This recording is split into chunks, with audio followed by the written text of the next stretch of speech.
You are listening to the Thinking Effect podcast with Ortal Green and Lillian Kriegler. Hello, you're back again with Ortal and Lillian on the Thinking Effect podcast. This is episode 18. How can teachers teach algebra through play? Now, our previous episode, 17, was about how we can use play for learning. So if you missed that, go back and just have a listen. And in the meantime, let's say hello to Ortal. Hi, Lillian. I'm so excited about this episode because, I think many people don't associate learning algebra with play. So I'm really excited to share all that with our listeners. Yes, I would have been at school the very last person to associate algebra with play. I always just associated algebra with total and utter confusion. But, algebra contains so many crucial foundational concepts. So, if you're an early childhood teacher scratching your head thinking, what has algebra got to do with me? The older teacher, teachers of older children want to understand this.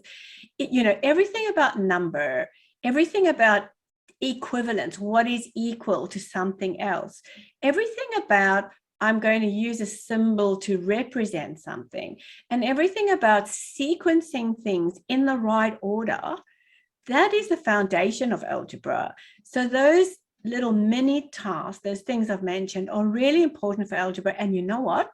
They're in your basket, no matter how young your students are, because every child can look at something and say, yes, this is the same, this is different, this is equal, this is not. And, so it starts very early. Absolutely. Start very early. And in the last episode, we spoke about building towers. And I see learning math like building a tower, right?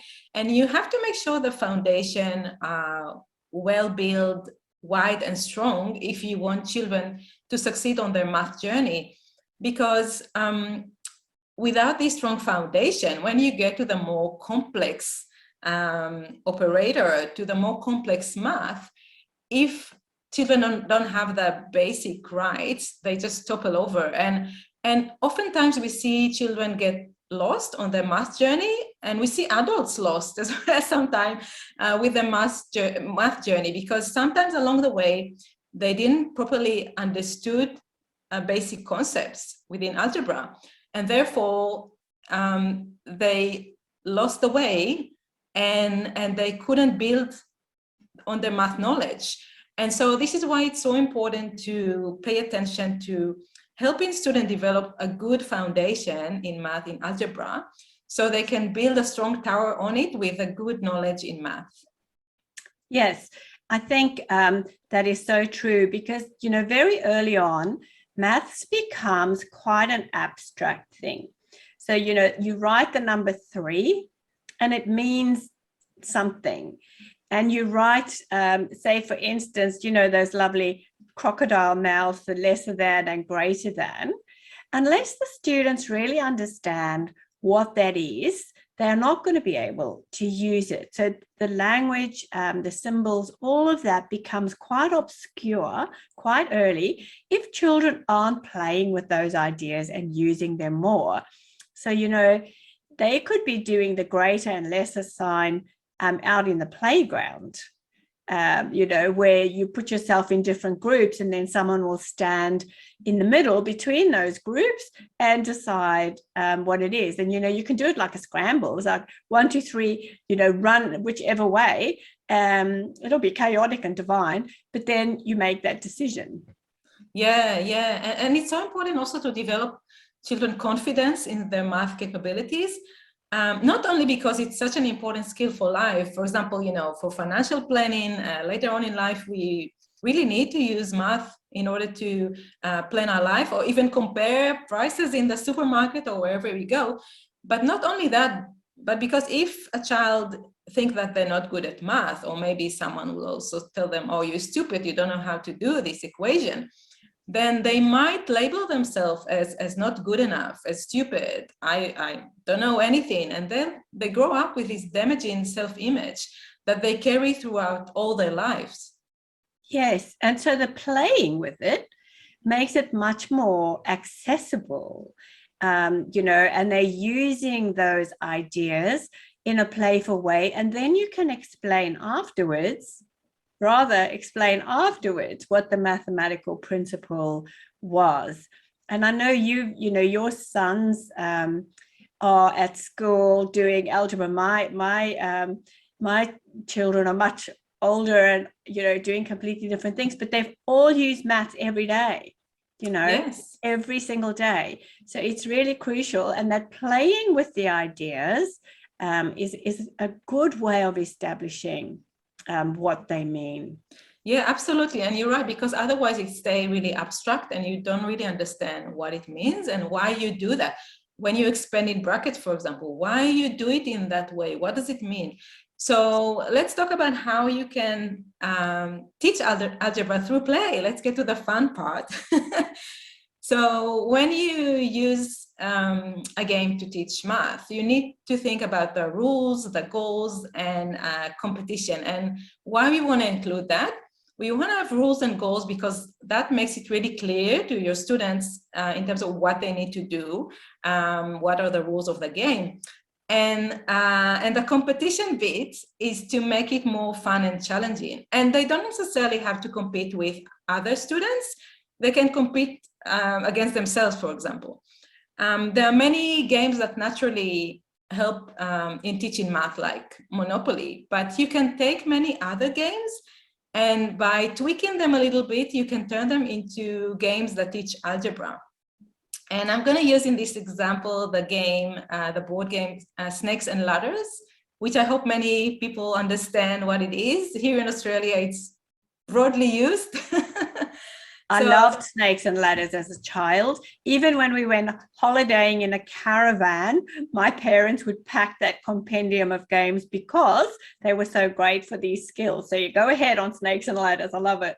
Yeah, let's do it. So if you're familiar with the game Snakes and Ladders, and if you're not, then Google and look it up, then you need to throw a die in order to know how many steps you need to walk on the board.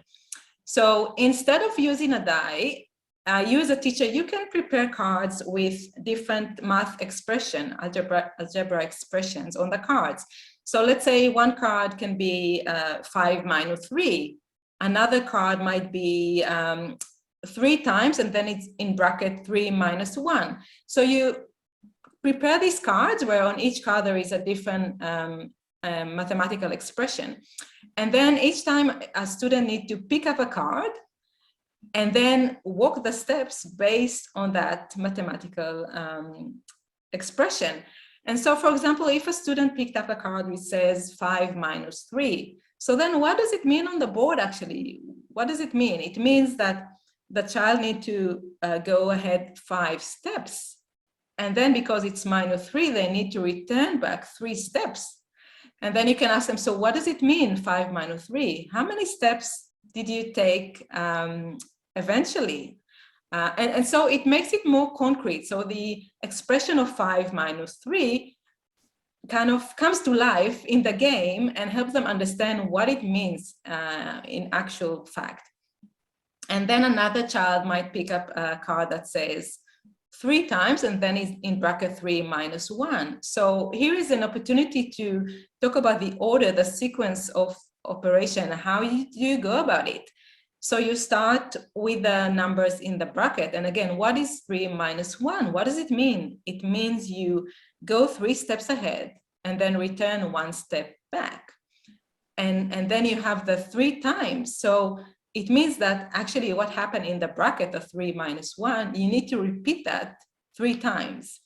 And so it helps in making math more real and you bring it to life. So it's not an abstract thing anymore.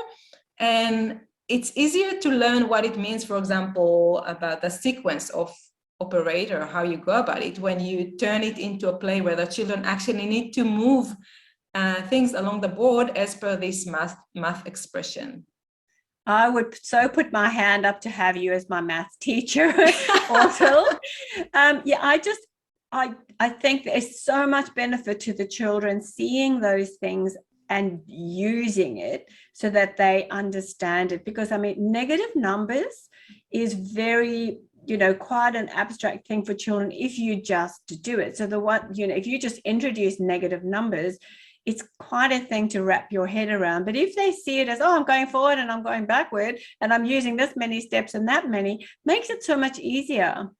And I love that you're offering these expressions, in just one expression at a time, because I think teachers regularly would go to where they offer a combination of expressions on one side of an equal sign and a combination of expressions that you're expected to do on the other side. And, the children get lost, in just the complexity of what they're being presented with, but and also the not understanding the sequence. So there's just too much happening there, too many symbols, too many numbers, too many brackets, and then they get lost along the way. So this is beautiful how you're building up both understanding, what the symbol is, whether it's a number or whether it's an alphabetic thing representing something. They understand that first, and they understand it simply and sequentially, and then you can bombard them with complexity. So the beautiful, Professor Reuven Feuerstein wrote his whole thinking program, and it was based on going from simple to complex, going from the known to the unknown, and going from the concrete to the abstract. So you're doing all of those things in these beautiful examples on snakes and ladders. And it's all fun. It's all fun for the children, right? They love playing games. And so it's a fun and engaging way to learn math. And then also, maybe they'll see math differently. They'll see math as a fun thing to do, and not have that perception that many children develop sometimes along the way, that math is just a horrible thing that they don't want anything to do with. That's true. Joe Bowler, who's very, very well known, writes about this, and she says, never say that maths is hard, never. And especially to girls, don't say, oh, don't worry, you can always be something else, with the expectation that women are not going to step up in the world of science, physics, and mathematics, doing so much of the population a huge disfavor if you're saying those things. So yeah, always, even if you found it difficult at school yourself, I'm talking now with parents, and a lot of teachers, or most of us are parents, don't give your child this expectation that it's going to be hard. So present it in this beautiful, fun way so that they can think, oh yeah, of course, this is something that I do. This is so easy. This is easy. This is simple. This is fun. That's how we want it. Absolutely. Okay. So would you like to summarize today, Ortul? Or shall I go for it? Sure, I can summarize. You do a summary on algebra. Yeah, of course. So learning algebra through play. So what is it? Basically, we want to help students build a strong mathematical knowledge, and we need to make sure the foundation are strong and wide. And this is why we need to pay attention right from the start. Before we get to the very complex math, we need to make sure they understand the concept properly, and it doesn't stay like an abstract concept that don't really relate to the real world. And so why it is so important? It's important, because math is important and we use it every day in our life, and it's important for us to be able to create a better financial future, understand our financial situation, etc. But also because of the self-image. I see often children and adults as well that think, oh my God, I'm stupid, I don't know math, and they have a self-image because they lost the way somewhere along their math journey. And so by incorporating play into your math teaching, you helping them firstly understand math in a very real way, but also you helping them with a self-image. And how you do it? So we gave an example of snakes and ladder, but you can take other games and tweak them a little bit to turn them into a fun game that teaches math in a very concrete and real way. Excellent. I love your summary. And definitely I'm joining your maths program. Okay. That would be All right. fantastic. Well, Okay. Yeah. So yeah, we are gonna meet you again next week in episode 19, which is all about how can teachers use movement to enhance thinking. So that will be another fun way to learn and grow in your classroom.